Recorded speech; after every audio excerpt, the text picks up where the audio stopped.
are honored to bring you Mike Wilson, pride of University of Michigan, Chief U.S. Equity Strategist and Investment Officer at a small shop, Morgan Stanley, this morning. How you doing? How's your year been? Doing great. It's a bull market, you know. Summer's been pretty good to me, and do you feel like the market? You've gotten the market right? Have you underestimated its durability?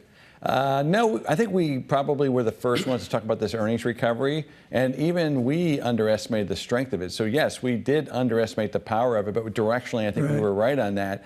I think where we've been surprised is probably the durability of the AI CapEx and just how much that has accelerated and how much, quite frankly, how much the market has been willing to absorb on the issuance of both credit and equity. Well, the reason you've been good at that is Jim Karen. It's got nothing to do with the equity side of the shop. Bring up the chart right now. This is the emotion. Many of you have forgotten this. Stocks, you can go down in stocks. It's a shock. Now, this chart ends in 2022, but there's XPS. It's wonderful, great, wonderful, COVID and all that. And then there's a big rollover in 2021-22, where are you brave enough to catch the falling knife? When the market rolls over like that, and my personal finance is troubled, how do I get back into the market? How at the margin do you buy when you see the sweat of that chart? Well, the really challenging thing of 2022, as you know, for retirees was that stocks and bonds went down for the first time in really our lifetime. And so there was no hedge. So even though the decline in equities wasn't as severe as it was in 08 or in 01 or 02, your 60-40 portfolio was down the same. So that was a change, and I think that was one of the things that made investors apprehensive to step in. It was like, holy smokes, I'm getting hit on both my defensive stuff and my offensive part of my portfolio. So I think people froze up. Now, our job is to remind people that there's value at some point. And I would say we navigated the 2021 top extremely well and the 22 downturn. We probably overstayed our welcome a bit in 23 and got back on board in 24 under the story that we're telling now. But like, I mean, as a person who has their money in the market for retirement or a long-term investor, you really should avoid being shaken out on both the top and the bottom. So in other words, chasing stocks is as damaging as selling stocks at the bottom, in my view. So that's why we like dollar cost averaging. That's why we do still like diversified portfolios. 22 is a challenge on that. It ended up working out for folks who stayed fully invested. And for those who stay fully invested, their faith in equities has been restored. Maybe for bonds, not as much, given that the performance has not been as great. Is there a way to get all your defensive, your bond-like exposure within equities? I've heard some people talk about the idea of swearing off fixed income completely and perhaps owning insurance companies as proxies for bonds. You get the price appreciation, you get the dividend. It's kind of like a win-win. Yeah. Well, what I would say is that these asset classes are now more closely correlated. So they're just not going to offer that natural diversification benefit that they have historically. So that means you need to do other things. So there are other types of investments. You were mentioning earlier, like gold or maybe even Bitcoin or some of these things that can defend against inflation. So we've been a very big advocate of gold, not so much as a yielding instrument, but as a defensive asset. That doesn't mean you abandon fixed income, but it does mean you reduce your duration.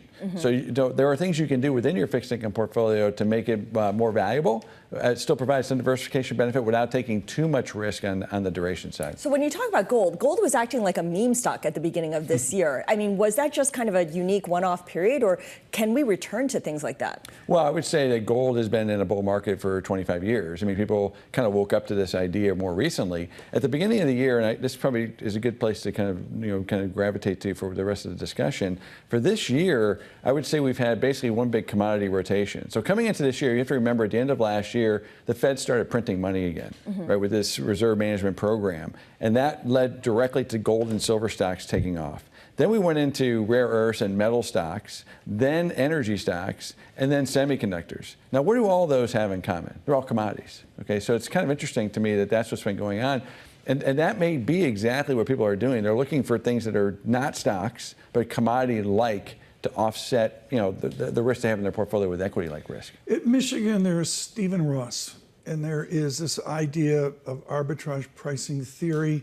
I want you to bring it over to somebody's retirement where we talk about factor-based investing. Discuss momentum and the other factors there that lead to successful personal finance. Well, first of all, we have to understand that people, the retail investor gets a bad rap. And the retail investor, I think, has navigated the last 15 years extremely well.